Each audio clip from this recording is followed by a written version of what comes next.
Tepis isu jadi orang ketiga, Amanda Manopo akui sudah punya pasangan. Nama Amanda Manopo terseret dalam prahara keretakan rumah tangga Arya Saloka dengan Putri Anne. Terkait kabar tersebut, Amanda Manopo pun mengaku sudah mempunyai pasangan sekaligus menepis isu dirinya menjadi orang ketiga dalam rumah tangga Arya Saloka.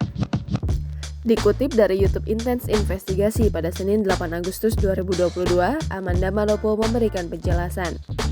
Beberapa waktu lalu, Amanda sempat mengunggah potret pria yang wajahnya ditutup stiker bertuliskan I love you di Instagram Story. Unggahan tersebut sekaligus membuktikan kepada publik bahwa Amanda bukanlah orang ketiga seperti yang ramai diperbincangkan.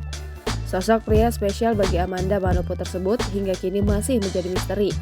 Amanda Manopo menegaskan bahwa pasangannya bukan dari kalangan entertainment. Di sisi lain, pasangan Amanda merasa kasihan dengan banyaknya kabar miring tersebut.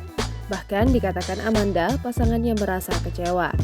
Terkait restu dari keluarga, Amanda mengaku bahwa keluarganya tak banyak berkomentar tentang kehidupan asmaranya.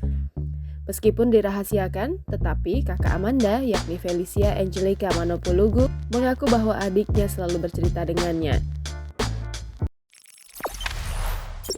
Jangan lupa subscribe, share, komen, dan like ya!